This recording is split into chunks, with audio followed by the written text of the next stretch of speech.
Painted, painless learning. ચલો ભાઈ, લાસ્ટમાં આપણે ક્યાં પહોંચ્યા હતા? આપણે આ વીમાના પ્રકારોમાં આપણે થઈ ગયા હતા ને. જીવન વીમો આપણે જોયો હતો.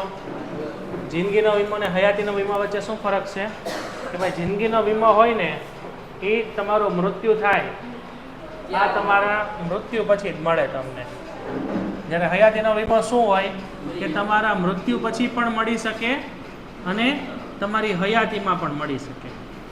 એટલે કે આ વીમો હોય ને એક ટર્મ્સ એન્ડ કન્ડિશન માટેનો હોય, 5 વર્ષ કે 10 વર્ષ માટેનો. 10 વર્ષની કન્ડિશન માટે વીમો હોય. 10 વર્ષની અંદર જો તમે મૃત્યુ પામો તો આ પૈસા કોને મળે? તમારા વારસદારને મળે. અને પૈસા વારસદારને મળે.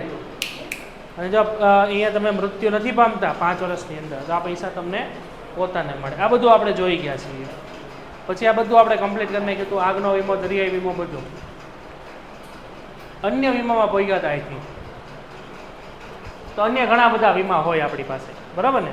જેમ કે આપણે ઘણા બધા વીમા હોય. જેમ કે આપણે ગાડીનો વીમો ઉતરાવતા હોઈએ ને, ગાડીનો થર્ડ પાર્ટી વીમો હોય, બરાબર છે.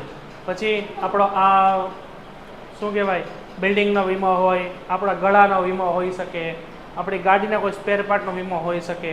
આવા બધા સ્પેશિયલ ઘણા બધા ટાઈપના ઇન્સ્યોરન્સ આવતા હોય. જેમ કે અહીંયા આપણે કીધું છે સૌથી પહેલાં અનેક પ્રકારના, દાખલા તરીકે ગાયકને તેના ગળામાંથી સ્વરનો વિશિષ્ટ વીમો હોય. કારણ કે એનો મેઇન બિઝનેસ શું હોય? ગાવાનો હોય. હવે જો એનું ગળું ખરાબ થઈ જાય તો એનો બિઝનેસ આખો તૂટી જાય, બરાબર છે. વાહન વપરાશથી નુકસાન માટે આપણે થર્ડ પાર્ટી ઇન્સ્યોરન્સ ઉતારતા હોય ગાડીની અંદર. થર્ડ પાર્ટી ઇન્સ્યોરન્સ એટલે કે આપણી ગાડી ભટકાય તો સામેવાળા વ્યક્તિને પૈસા મળે. શ્રમિકનો વીમો હોય, કામદારનો વીમો હોય, આવા બધા વિદ્યાર્થી સમૂહનો વીમો હોય. દાખલા તરીકે તમે પ્રવાસમાં જાઓ તો પ્રવાસમાં જાઓ, સ્ટાર્ટિંગથી લઈને એન્ડિંગ તમારો પ્રવાસ પૂરો થાય ત્યાં સુધી જો કોઈ વિદ્યાર્થીને નુકસાન જાય તો એનો પણ વીમો આવે. પ્રવાસ પૂરો તો વીમોય પૂરો થઈ જાય. પરંતુ પ્રવાસની અંદર કોઈ નુકસાન થાય એ તમને ભરપાઈ કરી આપે એવો વીમો અહીંયા તમને જોવા મળે છે. અમે બે જા ભાઈ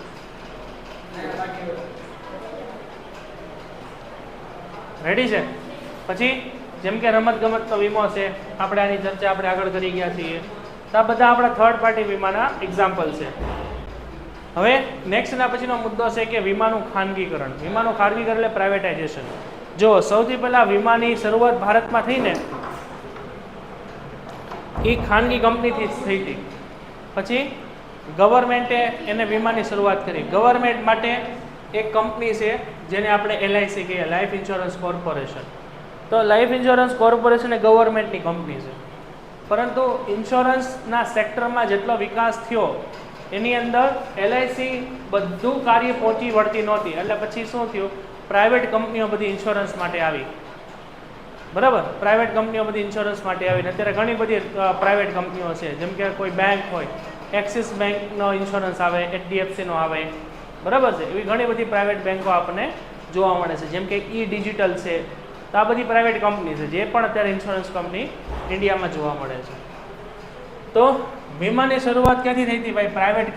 પ્રાઇવેટાઇઝેશનથી થઈ હતી અંગ્રેજોના સમયમાં. તો કે વીમાની શરૂઆતને બધું થયું હતું. પરંતુ 19 જાન્યુઆરી 1956માં આપણો દેશ આઝાદ થયો પછી એક વટહુકમ દ્વારા જાહેર વીમાનું રાષ્ટ્રીયકરણ કરવામાં આવ્યું અને આપણે LIC, લાઈફ ઇન્સ્યોરન્સ કોર્પોરેશનની આપણે સ્થાપના કરી. અહીંયા આટલું અંડરલાઈન કરજો. 1956માં આપણે LIC કંપની નાખી. આ આપણી ગવર્મેન્ટ કંપની છે, બરાબર. જેનું એક ગતું ઇજારાશાહી હતું. એટલે કે આ માત્ર એક જ કંપની હતી ભારતમાં એ સમયમાં કે જે ઇન્સ્યોરન્સનું કાર્ય કરતી હતી. પછી ધીમે ધીમે બ્રિટિશરો દ્વારા આ જે શરૂઆત થઈ હતી એમાં સમયાંતરે ઘણા બધા ફેરફાર થયા અને 1972માં સામાન્ય વીમા એટલે રાષ્ટ્રીય કાયદો દ્વારા 1 જાન્યુઆરી 1972માં તમામ સામાન્ય વીમાનું રાષ્ટ્રીયકરણ કરવામાં આવ્યું. એટલે કે અહીંયા નેશનલાઇઝેશન દરેક વીમા થઈ છે. ક્યારે? 1973 પછી. અત્યારે વીમાની અંદર તમે જુઓ તો ઘણી બધી કંપની ઇન્સ્યોરન્સ સેક્ટરમાં ઇન્ડિયામાં છે. એમાં વિદેશની કંપનીઓ પણ એટલી છે, ભારતની કંપનીઓ પણ એટલી છે અને ગવર્મેન્ટ કંપનીઓ પણ એટલી છે. એટલે વીમાનું અત્યારે ઘણું બધું કાર્ય વધી ગયું છે. અને વીમાની અંદર ઘણા બધા ફ્રોડ પણ થતા હોય, ઘણા બધા ખોટા વીમા ઉતરાવીને પૈસા લઈ લેતા હોય. એટલે આ બધા ઉપર ધ્યાન રાખવા માટે એક સંસ્થાની જરૂર પડે જેને IREDA કહેવામાં આવે. Insurance regulatory and development authority of India, બરાબર, જેને ઇરેડા કહેવામાં આવે. તેની સ્થાપના ક્યારે થઈ? 1999માં થઈ, કે જેનાથી વીમાની દરેક કંપનીઓ છે એના ઉપર કંટ્રોલ રાખવાનું આ ઇરેડા કામ કરશે. આની અંદર શું કામનું છે? 19 જાન્યુઆરી 1956માં આપણે LICની સ્થાપના થઈ, જ્યારે એ એક જ કંપની આખા ઇન્ડિયામાં હતી. ત્યારબાદ 1972માં રાષ્ટ્રીયકરણ કરવામાં આવ્યું, નેશનલાઇઝેશન કરવામાં આવ્યું, એટલે ઘણી બધી કંપનીઓ પછી ઇન્ડિયામાં ઇન્સ્યોરન્સની આવી. આ બધી કંપનીઓ ઉપર કોણ ધ્યાન રાખશે? આપણી ઇરેડા નામની સંસ્થા. ઇરેડાનું ફૂલ ફોર્મ થશે insurance regulatory and development authority, IRDA, બરાબર, કે જો તમને અહીં આપેલું જ છે, આ ઇરેડાનું ફૂલ ફોર્મ છે.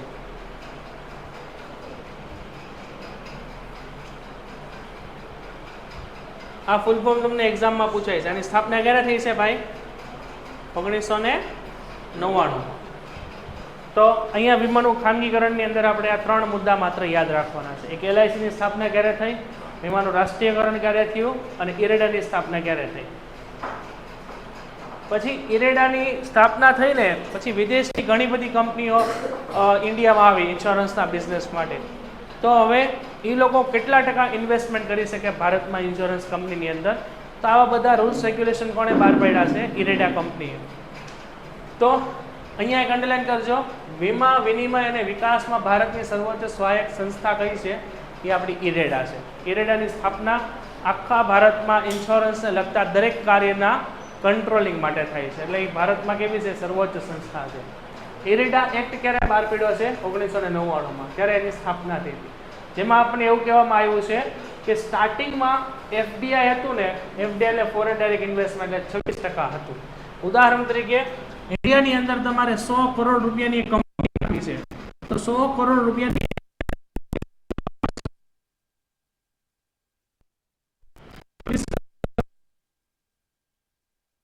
આવો એક નિયમ હતો. આવો શું લેવા હતું? કારણ કે નગર વિદેશી કંપનીનો કંટ્રોલ આવી જાય ભારતની ઇન્સ્યોરન્સ કંપની ઉપર, બરાબર છે.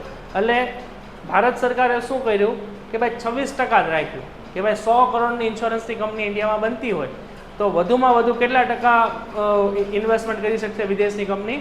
26%. આવું ક્યારે કર્યું છે? આપણે સ્ટાર્ટિંગ ફેઝમાં. પછી 2015માં આપણે એને શું કરી નાખ્યું? 49% કરી નાખ્યું. અહીંયા જો 49% છે, 50%થી વધારે નથી. એટલે 50%થી વધારે કોનો કંટ્રોલ હશે આની ઉપર? ઇન્ડિયાની કંપનીનો. અને વિદેશની કંપનીનો કેટલો કંટ્રોલ હશે? 49%. એટલે એનાથી શું થશે? ભારતની કંપનીનું વેટેજ વધારે હશે. અહીંયા ફોરેનની કંપની હશે, અહીંયા ફોરેનની કોઈ કંપની હશે એનો 49% રેશિયો હશે, જ્યારે ઇન્ડિયાની કોઈ કંપની હશે ને એમાં ઇન્વેસ્ટમેન્ટ એનું 51% હશે. આમાં જો વધારે પડતું વેટેજ ઇન્ડિયાની કંપનીને આપ્યું, જેનાથી એ કંપની ઉપર, ઇન્સ્યોરન્સ કંપની ઉપર કંટ્રોલ કોનો રહે?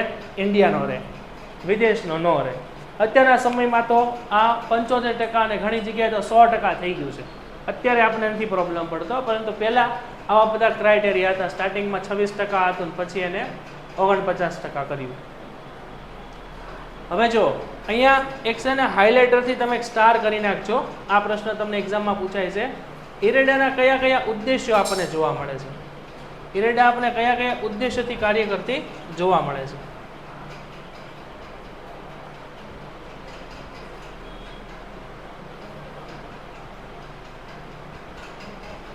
આ તમને 2 માર્કમાં પ્રશ્ન પૂછાય. ઇરેડાના ઉદ્દેશ્યો જણાવો. સૌથી પહેલાં ગ્રાહકને વધુ પસંદગી મળે. નવી નવી કંપનીઓ હશે, વધારે પડતી કંપનીઓ હશે તો આપણને શું ફાયદો થશે? બધા વચ્ચે કોમ્પિટિશન થશે, એનાથી ઇન્સ્યોરન્સની પ્રાઇસ કેવી થશે? ઓછી થશે. હવે એક જ કંપની હોય તેને મન ફાવે એવી કિંમતથી લઈ શકે, એટલે આપણે શું કરવાનું? અહીંયા કોમ્પિટિશન કરવાની, જેનાથી બધી કંપનીઓ એકબીજે કોમ્પિટિશન કરવાથી ગ્રાહકને કિંમત કેવી મળે? ઓછી મળે. ઇરેડાનો પહેલો ઉદ્દેશ્ય એ હતો કે વધુ પસંદગી મળે. વધુ પસંદગી ક્યારે મળે? જ્યારે માર્કેટમાં નવી નવી કંપનીઓ વધુ આવે તો. પછી વીમા કંપનીઓ વચ્ચે એક તંદુરસ્ત સ્પર્ધા થાય અને ઓછા પ્રીમિયમે વધુ સારી સુવિધા મળી શકે. પ્રીમિયમ એટલે કે જે ઇન્સ્યોરન્સ ઉપર આપણે જે પૈસા ભરીએ એને આપણે પ્રીમિયમ કહીએ, જેનાથી કસ્ટમરે એટલે કે ઇન્સ્યોરન્સ ઉતારનાર વ્યક્તિએ શું કરવાનું? પ્રાઇસ પણ ઓછી ભરવાની, વીમો પણ ઓછો ભરવાનો, અને એનો ફાયદો પણ ઘણો મળે. અત્યારે ગવર્મેન્ટનો એક એક્સિડન્ટ વીમો આવે છે 2 લાખ રૂપિયાનો. એની આખા વર્ષનું પ્રીમિયમ કેટલું છે? 12 રૂપિયા. ખાલી 12 રૂપિયા. 12 રૂપિયા તમારે આખા વર્ષના ભરવાના. તમારો અહીંયા ડેટ થાય ને તો તમને 2 લાખ રૂપિયા મળે. એટલે મહિનાના કેટલા રૂપિયા થયા? 1 રૂપિયો. એટલે મહિને ખાલી 1 રૂપિયાના પ્રીમિયમના ખર્ચામાં તમને 2 લાખનો ઇન્સ્યોરન્સ મળે.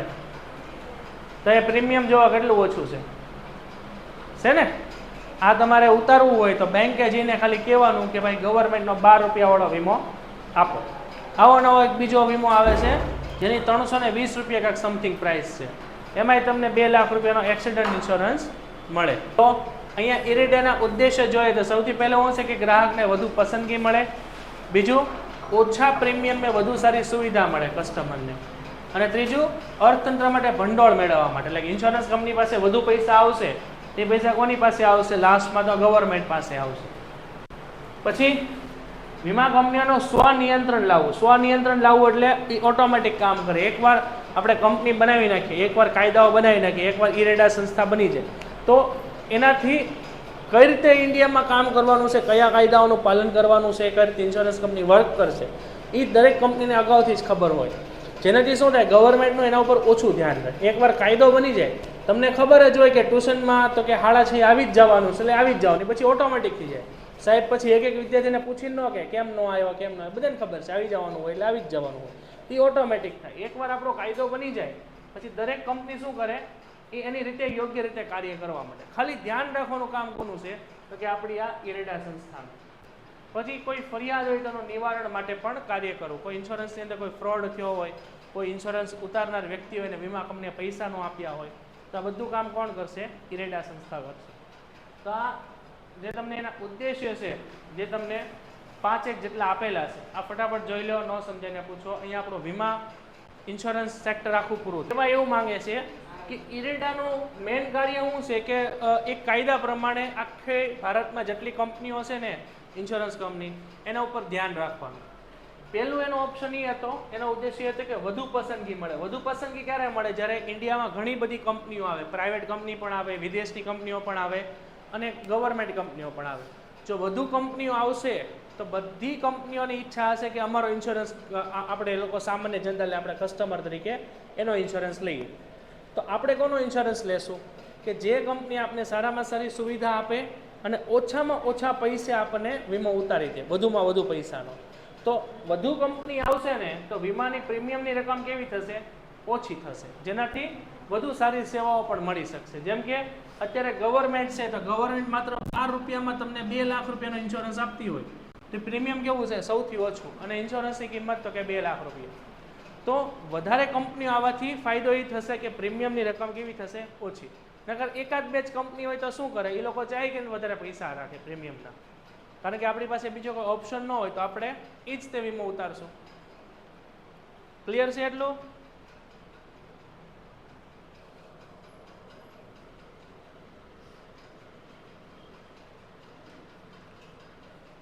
ઓકે, ચાલો. હા, ગમે એ ઉતારી શકે. હા, જન્મેલું બાળક પણ વીમો ઉતારી શકે. વીમાના ઘણા બધા પ્રકાર આવે. બાળકનો જન્મ થવાનો હોય ને તો એનો પણ વીમો ઉતરે. જો બાળક તંદુરસ્ત પેદા થાય તો વાંધો નહીં, પરંતુ બાળકને કોઈ નુકસાન જાય ને તો એનો પણ ઇન્સ્યોરન્સ આવે. અત્યારના સમયમાં ઇન્સ્યોરન્સના લાખો પ્રકાર છે, તમે વિચારી ન શકો ને એ વસ્તુના ઇન્સ્યોરન્સ આવે. એટલે વીમાની આ જે ઇન્સ્યોરન્સના પ્રકાર અત્યારના સમયમાં બહુ વધારે છે, પહેલાના સમયમાં ઓછા હતા. હલો, ફટાફટ જોઈ લો, ન સમજીને પૂછો. ચાલો. પેન્ટેડ એપ્લિકેશન ધોરણ 6 થી 12ના વિદ્યાર્થીઓ માટે અપડેટ થઈ ચૂકી છે. આ એપ્લિકેશનમાં શું છે? બધા જ વિષયના વિડીયોઝ છે. ગુજરાતની બેસ્ટ ફેકલ્ટી દ્વારા લાઈવ લેક્ચર્સ છે, આઈએમપી પ્રશ્ન છે, ટેસ્ટ સિરીઝ છે અને ગુજરાતના તમામ વિદ્યાર્થીઓ સાથે તમે તમારી કમ્પેરિઝન કરી શકો છો. ગેમિફિકેશન છે અને બીજું ઘણું બધું. તો તમે એપ્લિકેશન ડાઉનલોડ ન કરી હોય તો ડિસ્ક્રિપ્શનમાં લિંક આપી છે, હમણાં જ પ્લે સ્ટોર ઉપર જાઓ અને એપ્લિકેશન ડાઉનલોડ કરો. ઘરે બેઠીને સરસ મજાનું ગુજરાતની જોરદાર ફેકલ્ટી સાથે ભણો, સારા માર્ક્સે પાસ થાઓ. રેડી? નેક્સ્ટના પછી આપણી બીજી સેવા છે જેનું નામ છે ટપાલ સેવા. ટપાલ સેવા એટલે કે આપણે અહીંયા જે આપણે કુરિયર કહીએ છીએ અથવા જેને આપણે પોસ્ટ કહીએ છીએ. તમે ઘણીવાર તો કે કુરિયર મોકલેલું હોય અથવા તમારા ઘરે કંઈ કુરિયર આવેલું હોય અથવા કોઈકને ટપાલ મોકલેલી હોય, લેટર મોકલેલો હોય, એ બધું કાર્ય કોણ કરે છે? આપણું ટપાલ સેવા, જે આપણા ધંધા માટે ઘણું બધું કારગર છે. અત્યારના સમયમાં પોસ્ટની અંદર પણ બેંક જેવું કાર્ય થઈ ગયું છે. અત્યારે પોસ્ટમાં પણ તમે એકાઉન્ટ ખોલાવી શકો, પોસ્ટમાં પણ તમે એફડી કરાવી શકો. અત્યારે ઘણા બધા ફાયદા છે પોસ્ટની અંદર. જેમ બેંકનું એટીએમ હોય એમ પોસ્ટ ડિપાર્ટમેન્ટ ઓફ પોસ્ટ હોય ને, એ જો બાજુમાં પોસ્ટ ઓફિસ છે તો પોસ્ટ ઓફિસનું એટીએમ હોય, ન્યાય તમારું બેંકનું એકાઉન્ટ ખુલે, ન્યાય તમને ઇન્સ્યોરન્સ એ પોસ્ટવાળાએ આપે, ન્યાય તમારી જે સામાન હોય એક જગ્યાએથી બીજી જગ્યાએ પહોંચાડી આપે. કુરિયર પણ હોય તો બી એમાં તે ઘણા પ્રકાર સેવાઓ આવે. સ્પીડ પોસ્ટે આવે, નોર્મલ પોસ્ટે આવે અને એક્સપ્રેસ પોસ્ટ પણ આવે. તમારે અહીંથી દિલ્હી છે એ કોઈ વસ્તુ મોકલવી છે તો અહીંથી દિલ્હી પહોંચતા ઉદાહરણ તરીકે 4 દિવસ થાય છે, બરાબર. તમે એને સુપરફાસ્ટમાં કરાવો, બરાબર, એને ફાસ્ટ કુરિયર કરાવો તો એ 2 દિવસમાં પહોંચી શકાય. એને એક્સપ્રેસમાં કરાવો તો 1 દિવસમાં દિલ્હી પહોંચી જાય. પરંતુ દરેકનો ચાર્જ પછી કેવો હોય? અલગ અલગ હોય. જેમ તમે સુવિધા સારી મેળવો એમ એનો ચાર્જ વધતો જાય. તો પોસ્ટ ડિપાર્ટમેન્ટ છે ને એ ધંધાને કઈ રીતે ઉપયોગી થાય છે એ આપણે હવે જોઈએ. સૌથી પહેલાં કે લેખિત માહિતી સંચારમાં પોસ્ટનું મહત્વ છે, જેમાં પોસ્ટ દ્વારા માહિતીને એક જગ્યાએથી આપણે શું કરી શકીએ? બીજી જગ્યાએ ઝડપથી પહોંચાડી શકીએ, ક્ષતિ રહિત. અને પોસ્ટની અંદર આપણે કુરિયર સર્વિસ પણ જોવા મળે. આ કુરિયર સર્વિસ આપણે બધાએ જોયેલી હોય. સામાન આપણા ઘરે આવતો હોય અથવા તમે ઓનલાઈન કોઈ પણ વસ્તુ મંગાવો તો કુરિયર તમારા ઘરે આવતું હોય, એ પણ પોસ્ટ દ્વારા થઈ શકે. આંગળીયા દ્વારા પણ આ સેવાઓ મેળવી શકે. આંગળીયા કોને કહેવાય બોલો? જોયું છે આંગળીયાવાળા? એ લોકલ હોય, બરાબર. જેમ કે એક પેઢી હોય આંગળીયાની, આ પેઢી દર પેઢી ચાલતો ધંધો છે. આને હિન્દુ વિભક્ત કુટુંબ કહેવાય, HUF ફેમિલી કહેવાય, જે તમારે જે આગળ ભણવાનું આવશે. તો એ એક પેઢી અહીંયા હોય ને એક પેઢી અમદાવાદ હોય. તો એ લોકોને અહીંથી ગાડી જતી હોય કે ભાઈ ટ્રક જતો હોય ગમે તો તમારે અહીંથી કુરિયરને બધું આપી દેવાનું. એ એની ગાડી નાખીને ત્યાં અમદાવાદ એની ઓફિસે ઉતારે છે, તમારે ત્યાંથી લઈ આવવાનું. એ તમારે ઘરે દેવા ન આવે, તમારે એની ઓફિસે લેવા જવાનું હોય. જ્યારે કુરિયરવાળા તમારા ઘરે વસ્તુ દેવા આવે. બંને વચ્ચે એટલો ખાલી ફરક છે. તો અત્યારના સમયમાં તમે જુઓ તો ટપાલ સેવામાં 150 કરતાં પણ વધુ વર્ષોથી ભારતનું ટપાલ ખાતું આપણને સેવા પૂરી પાડે છે. ઇન્ડિયન પોસ્ટ ડિપાર્ટમેન્ટ જે અત્યારે તમને જોવા મળે છે એની સ્થાપના છે ને બ્રિટિશરોએ કરી હતી. જ્યારે આપણા દેશમાં અંગ્રેજોનું શાસન હતું ત્યારે એ લોકોએ પોસ્ટ સેવા શરૂ કરી હતી. પછી આપણો દેશ આઝાદ થયો ને પછી આપણે એને નામ આપ્યું ઇન્ડિયન પોસ્ટ. જે તમે પોસ્ટનો કદાચ ઓલો લોગો જોયો હોય, સિમ્બોલ આવો આવે, જુઓ આવો સિમ્બોલ આવે, કદાચ તમે જોયો હોય તો. અહીંયા બહાર પોસ્ટ ઓફિસ છે તે તમે જોઈ લેજો, રેડ કલરનો હોય, બરાબર. પછી દેશ આઝાદ થયો પછી ભારત સરકારે એના ઉપર કંટ્રોલ કરી અને એને ઇન્ડિયન પોસ્ટ એવું ડિપાર્ટમેન્ટ નામ આપ્યું. તો ટપાલ ખાતું ટપાલ સેવાઓ સિવાય ઘણી બધી સુવિધાઓ કરે, જેમ કે એ મની ઓર્ડર પણ આપે, નાની બચત યોજનાઓ પણ ચલાવે, થાપણો પણ સ્વીકારે. થાપણો એટલે તમારી ફિક્સ ડિપોઝિટ કરે, જીવન વીમો તમને ઉતારી દે. પછી બીજું શું કીધું છે, ઘણી બધી સેવાઓમાં મ્યુચ્યુઅલ ફંડમાં રોકાણ પણ કરી દે. ભારત સરકારની બધી જ યોજનાઓ માટે એજન્ટ તરીકે સેવા આપે, ભારત સરકારની યોજનાઓ માટે. એટલે કે સરકારની કોઈ પણ યોજના હોય એમાં તમારે ઉપયોગ કરવો હોય તો તમે પોસ્ટે જઈને એનો ઉપયોગ લઈ શકો. નિવૃત્તિના પેન્શનની ચૂકવણી જેવા કાર્યો પણ પોસ્ટ દ્વારા થતા હોય.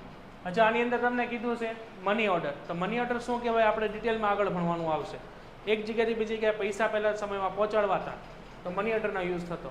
અત્યારે તો ગૂગલ પે યુઝ થાય છે કે ભાઈ કોઈક ભાઈબંધ અમદાવાદ છે અને 10,000 જોવે છે તો બોલ મોબાઈલ નંબર, હા કે ના, ફટાફટ આવવા દો. તો એ અત્યારે જોવા મળે છે.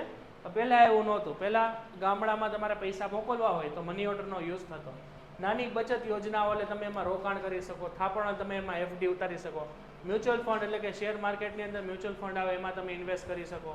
ભારત સરકારના એજન્ટ તરીકે એટલે સરકારની બધી યોજનાઓનો લાભ ક્યાં મળે તમને? અહીંયા પોસ્ટમાં મળે. અત્યારના સમયમાં જુઓ તો ટપાલ ખાતું 150 કરતાં પણ વધુ પોસ્ટ ઓફિસ ભારતમાં ધરાવે છે અને 90% જેટલી પોસ્ટ ઓફિસ ક્યાં છે? ગ્રામ્ય વિસ્તારમાં છે. સોરી, 1,50,000 છે ને, સોરી 1,50,000 કરતાં પણ વધુ અહીંયા પોસ્ટ ઓફિસ છે આપણા દેશમાં. એમાંથી 90% જેટલી પોસ્ટ ઓફિસ ક્યાં છે? ગ્રામ્ય વિસ્તારમાં, ગામડામાં. એટલે અહીંયા કેટલા થાય આપણા?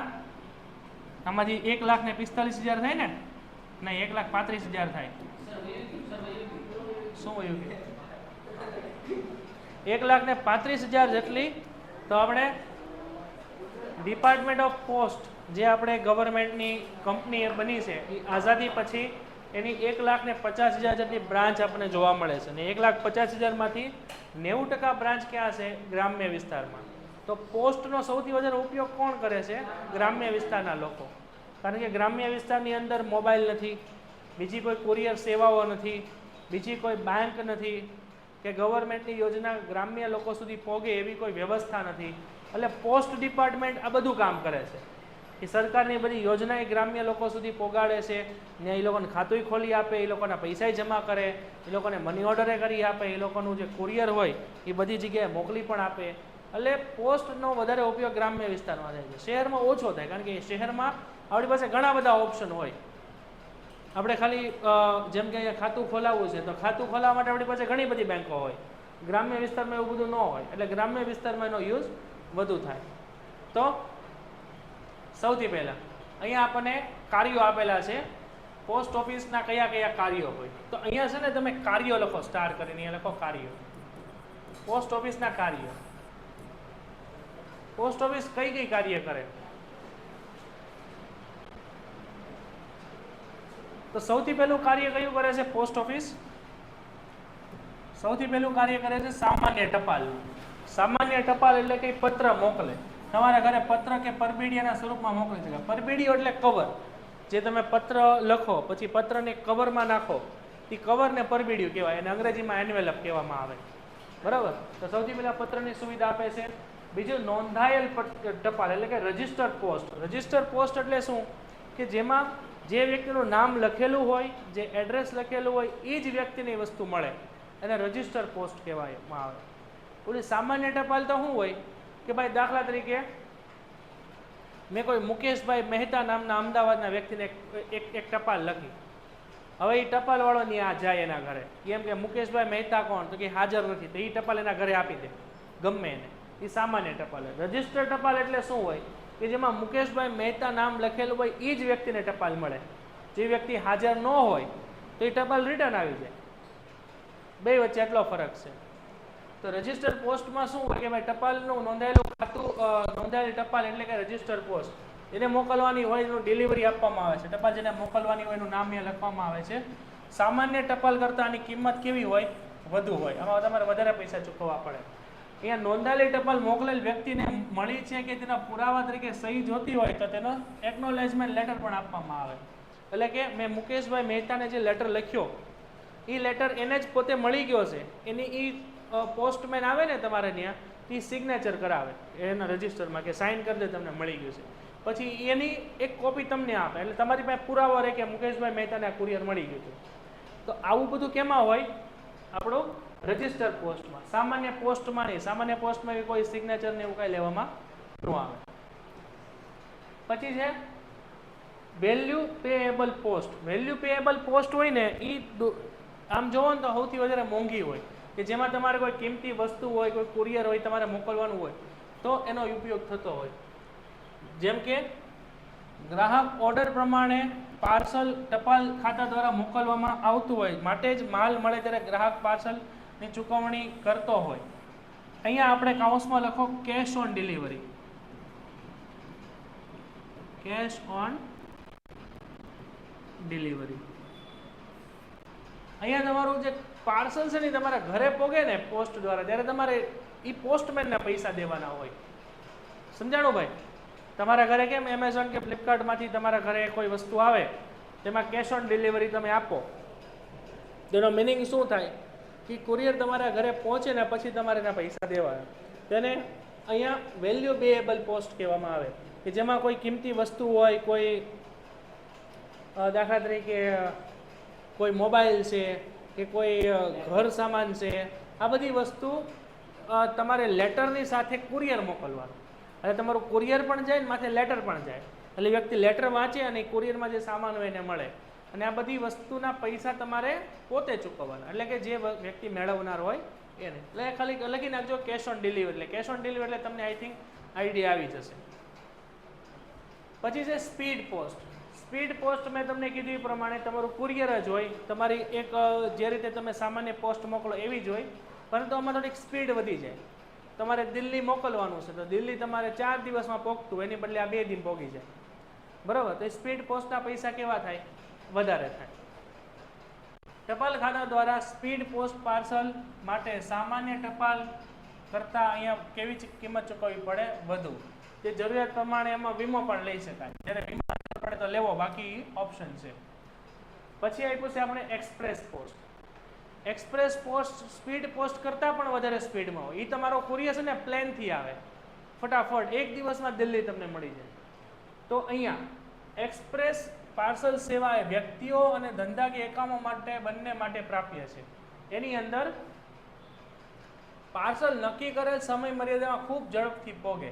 જે કઈ રીતે પહોંચાડવામાં આવે તો કે હવાઈ માર્ગ દ્વારા, અથવા જે સૌથી ઝડપ હોય. અને આમાં શું કરવાનું હોય? સ્પીડ પોસ્ટ કરતાં પણ વધુ ફી આમાં ચૂકવવાની હોય. એટલે ઉદાહરણ તરીકે અહીંયા તમારી પાસે જો 3 ઓપ્શન છે. પહેલું તમારું સામાન્ય પોસ્ટ, બીજું તમારું સ્પીડ પોસ્ટ, અને ત્રીજું તમારું એક્સપ્રેસ પોસ્ટ. એટલે ઉદાહરણ તરીકે અહીંયા તમારે જો 100 રૂપિયા ચૂકવવાના હોય અને આમાં તમને 4 દિવસમાં તમારો સામાન મળતો હોય. 100 રૂપિયા કુરિયર ચાર્જ હોય અને 4 દિવસમાં તમને સામાન મળતો હોય. સ્પીડ પોસ્ટમાં શું હોય?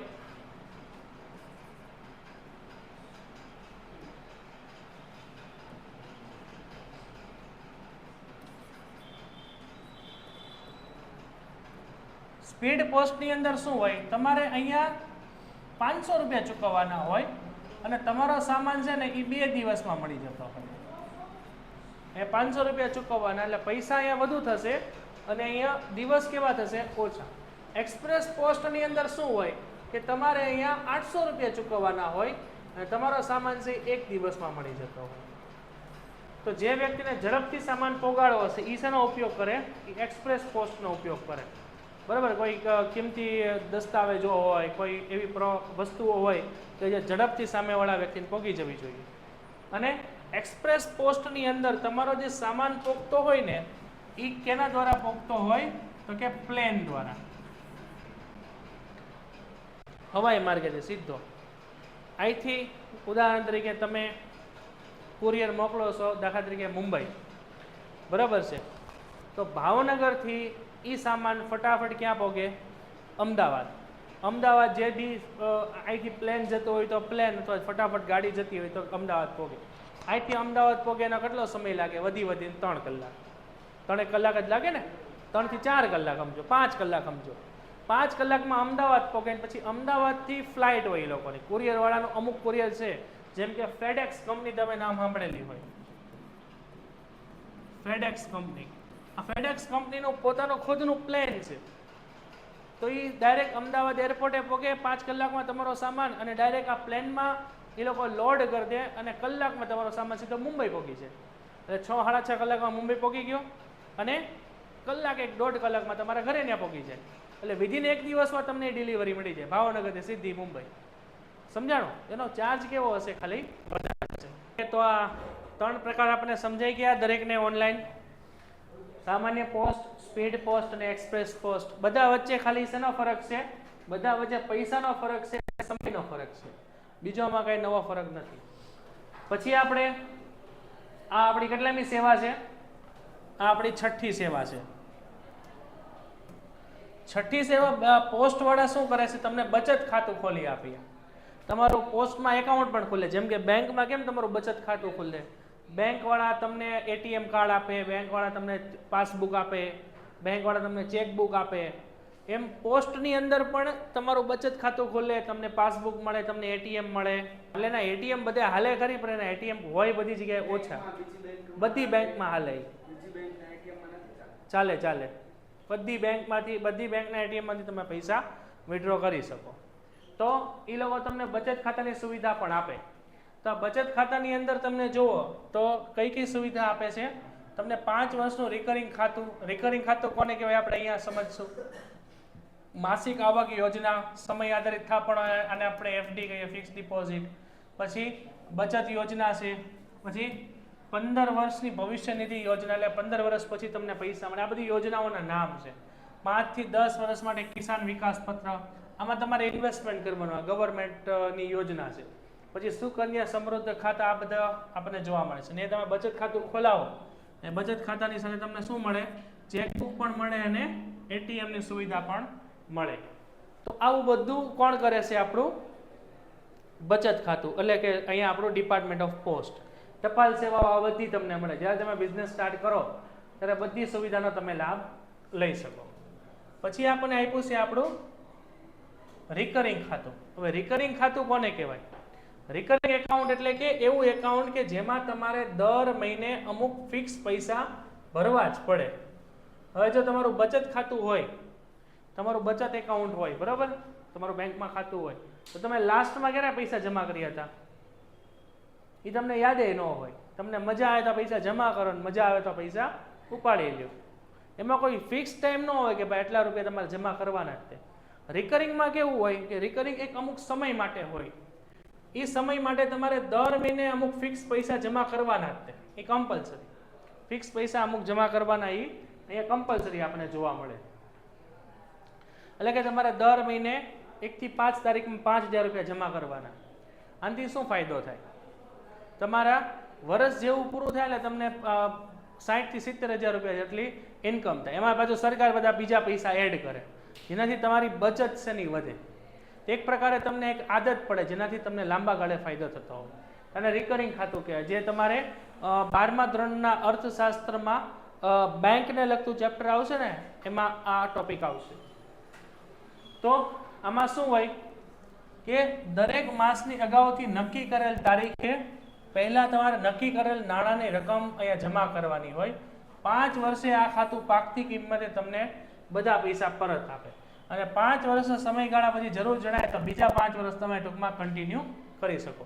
આની અંદર યાદ એટલું જ રાખવાનું છે, દરેક માસની અગાઉથી નક્કી કરેલ તારીખે તમારે અમુક નિશ્ચિત રકમ અહીંયા શું કરવાની છે? ભરવી પડે. પછી છે ટાઈમ ડિપોઝિટ. ટાઈમ ડિપોઝિટ એટલે અહીંયા લખો એફડી. તમે ફિક્સ ડિપોઝિટ કરાવતા હો, ખબર છે તમને? ઘણા લોકો પાસે દાખલા તરીકે તમારી પાસે 5-1 લાખ રૂપિયા પડ્યા હોય, આપણે અત્યારે એનો કાંઈ ઉપયોગ નથી, તો આપણે શું કરીએ? એને ફિક્સમાં મૂકી દઈએ. એમાં તમને વ્યાજ પણ કેવું મળે? વધુ. તો પોસ્ટ ડિપાર્ટમેન્ટ તમને આવી સુવિધા આપે એફડી કરવાની. તો અહીંયા તમને શું કીધું છે? ટાઈમ ડિપોઝિટ એટલે કે 1 વર્ષ, 2 વર્ષ, 3 વર્ષ કે 5 વર્ષ માટે 200 અથવા તેના ગુણાંકમાં ગમે એટલા પૈસા તમે મૂકી શકાય. જેમાં વ્યાજની ગણતરી દર 3 માસે થાય. દર 3 મહિને તમને વ્યાજ મળે. ભાઈ 3 મહિના બી તમારે ઉપાડો હોય તો ઉપાડી શકો. અને ચૂકવણી ક્યારે થશે? વ્યાજની વર્ષ પૂરું થાય પછી. તો આવું ખાતું ખોલાવ્યા પછી ગમે તે ત્યારે તમે બંધ કરાવી શકો. પરંતુ એ સમયે તમને 5 વર્ષનું દાખલા તરીકે તમે ખાતું ખોલાવ્યું હોય ને 5 વર્ષ પહેલા બંધ કરાવો તો અમુક ટકા વ્યાજ તમને ન મળે. પછી આપ્યું છે રાષ્ટ્રીય બચત પત્રો. રાષ્ટ્રીય બચત પત્રો પણ એક અગેન ગવર્મેન્ટ ઓફ ઇન્ડિયાની એક યોજના છે, જેમાં તમારે ઇન્વેસ્ટમેન્ટ કરવાનું હોય અહીંયા 5 થી 10 વર્ષ માટે. પછી 10 વર્ષ પછી તમારા પૈસા 2 થી 3 ગણા થઈને આવતા હોય. દાખલા તરીકે આ પોસ્ટ સુવિધા આપે છે. આ બચત પત્ર કેટલા સમય માટે હોય? 5 થી 10 વર્ષ માટે. એ અગાઉથી વ્યાજના દરની માહિતી આપે કે તમને કેટલું વ્યાજ મળશે એ, અને કોઈ પણ પોસ્ટ ઓફિસમાં પાકતી રકમે તમને મળી શકે. એવી ને એવી બીજી યોજના છે જેનું નામ છે કિસાન વિકાસ પત્ર, જેમાં 100 માસ એટલે કે 8 વર્ષને 4 મહિના સુધી તમે તમારા પૈસા રાખો તો એ પૈસા કેવા થઈ જાય? ડબલ થઈ જાય. એટલે કે તમારી પાસે અત્યારે 20 લાખ રૂપિયા પડ્યા છે. 20 લાખ રૂપિયા તમે કિસાન વિકાસ પત્રમાં ઇન્વેસ્ટ કરી દો. કેટલા સમય માટે? 8 વર્ષ અને 4 મહિના માટે. તો એ 8 વર્ષ અને 4 મહિના પછી તમારા 40 લાખ રૂપિયા થઈ જશે. 20 લાખ ડબલ પૈસા થઈ જશે. તો આ એક સરકારની યોજના છે, જેનો પણ લાભ કોણ આપે છે? અહીંયા ડિપાર્ટમેન્ટ ઓફ પોસ્ટ. જે અહીંયા શું કીધું છે? પાકતી તારીખે આપણે શું કરવામાં આવશે? આ રકમ ડબલ થઈ જશે, 2 ગણી રકમ થઈ જશે. પછી જાહેર ભવિષ્ય નિધિ એટલે કે પ્રોવિડન્ટ ફંડ. આ પ્રોવિડન્ટ ફંડ છે એનો લાભ પેલા કોને મળતો? માત્ર ગવર્મેન્ટ અધિકારીઓ હોય એને મળતો. એટલે તમે સરકાર ગવર્મેન્ટમાં જોબ કરતા હો ને તો તમારું પીએફ ને બધું કપાતું. ઘણા લોકોને પીએફ કપાય અહીંયા ગવર્મેન્ટમાં હોય તો. અને તમારી પાસે ગવર્મેન્ટ જોબ ન હોય ને તમે પ્રાઇવેટમાં કામ કરતા હો તો તમારે શું કરવાનું? દર મહિને અમુક પૈસા આમાં ભરવાના. જે તમે રિટાયર થાવ 60-65 વર્ષના થાવ પછી તમને દર મહિને એની આવક મળે. આ પણ એક યોજના છે. તો આની મુદત કેટલી છે? 15 વર્ષ માટેની હોય, જેમાં વર્ષે ઓછામાં ઓછા કેટલા રૂપિયા ભરવાના છે? ઓછામાં ઓછા તમે 500 રૂપિયા ભરી શકો. અને આ 5 વર્ષમાં 5 વર્ષે તમે લંબાવી શકો અને 15 વર્ષ પહેલા આ ખાતું બંધ કરાવી શકાતું નથી. એટલે 15 વર્ષ પછી પૈસા મળે અને ગણતરી કરવામાં આવે ત્યારે આવક બાદ મળે ને જો ખાતેદારનું મૃત્યુ થાય તો આ પૈસા કોને મળશે? એના વારસદારને. આ એક રીતે આપણું શું છે? આપણું આ પીએફ છે. ગવર્મેન્ટ જોબમાં જે રીતે પીએફ આપવામાં આવે ને એમ પીએફ તમારે જોતું હોય દર મહિને 500 રૂપિયા કપાવો, 15 વર્ષ પછી તમને એ પૈસા મળે. પછી પોસ્ટલ વીમો. હવે પોસ્ટલ વીમો એટલે શું થશે? અહીંયા ઇન્સ્યોરન્સ જો કંપની ઉતારે, જે રીતે આપણે વીમો જોયો ને ઇરેડા હતી, જે રીતે એલઆઈસી હતી, એલઆઈસી જે રીતે વીમો ઉતારે એવી જ રીતના વીમો અહીંયા કોણ ઉતારી આપે છે? તમને પોસ્ટ ડિપાર્ટમેન્ટ પણ વીમાની સુવિધા આપે છે. તો પોસ્ટની વ્યવસ્થા ક્યારે થઈ હતી? આઝાદી પહેલા થઈ હતી. આ કોણે કરી હતી? તો કે અંગ્રેજોએ કરી હતી.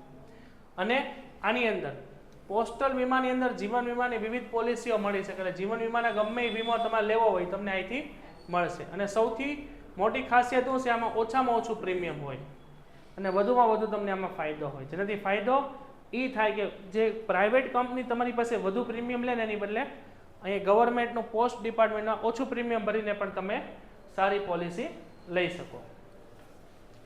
પછી અહીંયા છે આપણી માસિક આવક યોજના.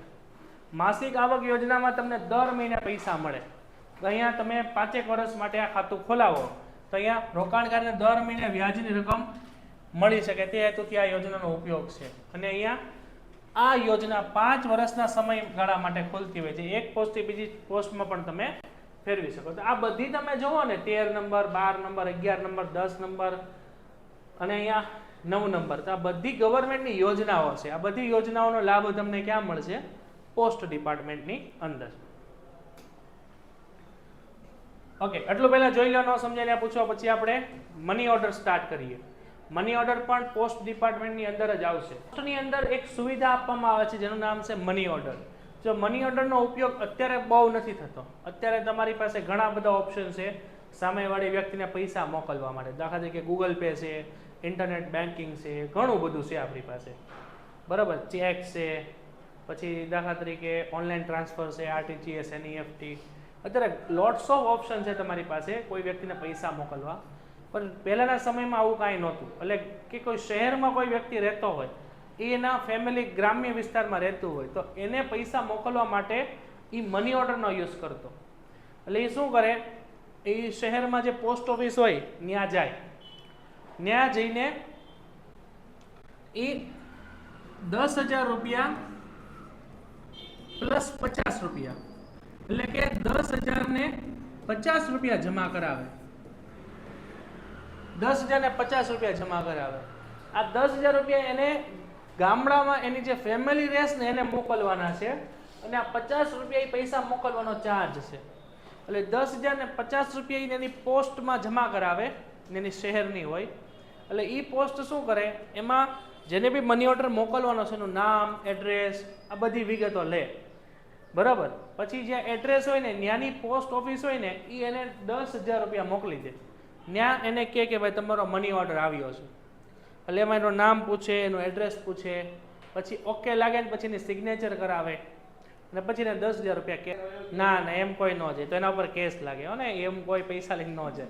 તો અહીંયા એ તમારા 10,000 રૂપિયા છે એ તમારા ફેમિલીને મળી જશે. તો આવું પહેલાના સમયમાં હતું અને મની ઓર્ડર કહેવાય. મની ઓર્ડર પછી જેમ સમય આગળ આવ્યો ને ટેકનોલોજીને ઇન્ટરનેટ આવ્યું ને, ઇન્ટરનેટનો ઉપયોગ થયો એટલે પછી કયું આવ્યું? Instant money order. પછી ઇન્સ્ટન્ટ મની ઓર્ડરનો યુઝ થયો જેમાં તમે 1,000 થી લઈને 50,000 સુધીની રકમનો તમે ઉપયોગ કરીને એક જ દિવસમાં સામેવાળા વ્યક્તિને મળી જતો. પોસ્ટ ડિપાર્ટમેન્ટ શું કરે? નાણાં તથા કમિશનની રકમ ચૂકવણીની સાથે જ પહોંચમાં આપવાની, એટલે કે 10,000 રૂપિયા પ્લસ 50 રૂપિયા તમારે સાથે આપવાના. જે સીલ બંધ કવરમાં નાણાં મોકલનાર જેને નાણાં મોકલવા માંગે છે એનો ખાનગી નંબર આપે અને એ ખાનગી નંબર સામેવાળાનો આપે, એટલે કે નાણાં મેળવનારને ફોટાવાળું ઓળખપત્ર દેખાડી ખાનગી નંબર રજૂ કરીને મની ઓર્ડરની રકમ અહીંયા મળી જાય. પછી આવ્યું આપણે ઈ મની ઓર્ડર. ઈ મની ઓર્ડર ઓનલાઈન થતું, બરાબર, જેને ઈએમઓ કહેવાય.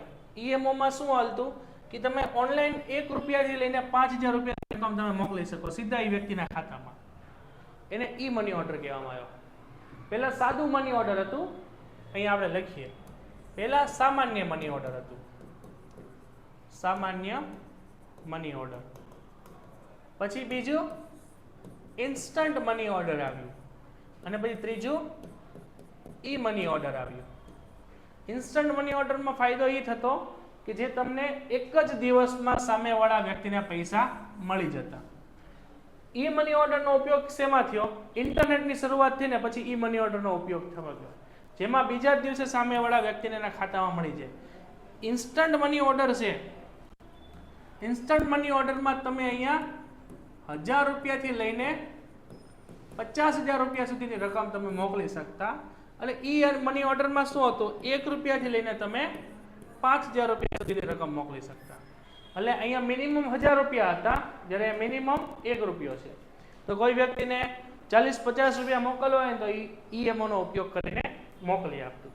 જેનો ઉપયોગ કઈ રીતે થયો કે વેબ બ્રાઉઝિંગ તથા કોમ્પ્યુટર નેટવર્કના ઉપયોગ દ્વારા થયો. એટલે આ ઇન્ટરનેટનો ઉપયોગ થયો ત્યારે ઈ મની ઓર્ડરનો યુઝ થવા માંડ્યો, જેમાં પોતાના કોમ્પ્યુટર કે મોબાઈલ દ્વારા ટપાલ ખાતાની વેબસાઇટ ઉપર તમારે જવાનું, એમાં ઓનલાઈન બુકિંગ માટેનું આખું ફોર્મ ભરવાનું અને ફોર્મ ભરી ઈ મની ઓર્ડરનું ફોર્મ જે તે નાણાં મોકલવા માંગે છે તેનું બધી ડિટેલ ભરી દેવાની પિનકોડ સહિત, અને 24 કલાકમાં નાણાં મેળવનારને તેના સરનામે આ પૈસા ચૂકવી આપવામાં આવે વધુમાં વધુ.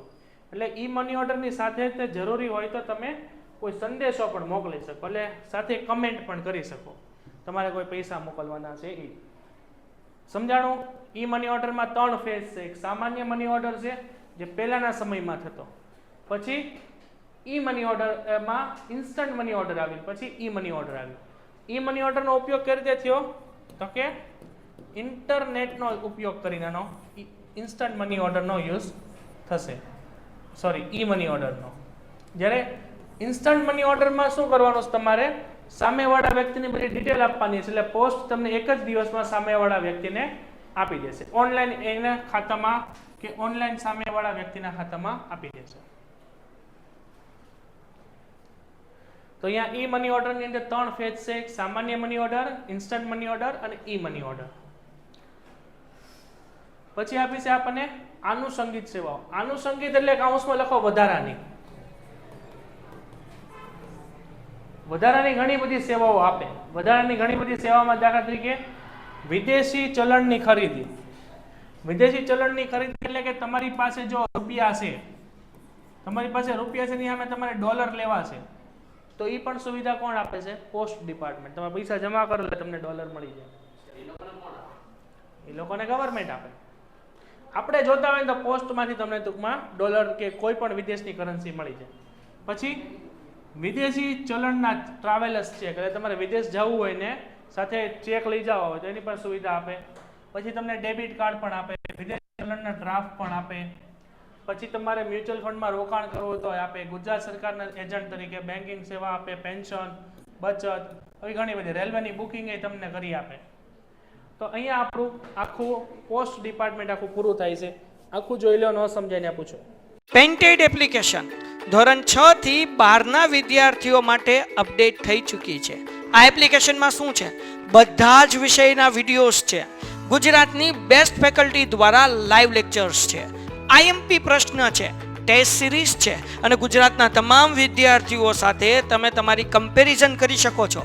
ગેમિફિકેશન છે અને બીજું ઘણું બધું. તો તમે એપ્લિકેશન ડાઉનલોડ ન કરી હોય તો ડિસ્ક્રિપ્શનમાં લિંક આપી છે. હમણાં જ પ્લે સ્ટોર ઉપર જાઓ અને એપ્લિકેશન ડાઉનલોડ કરો. ઘરે બેઠીને સરસ મજાનું ગુજરાતની જોરદાર ફેકલ્ટી સાથે ભણો, સારા માર્ક્સે પાસ થાઓ.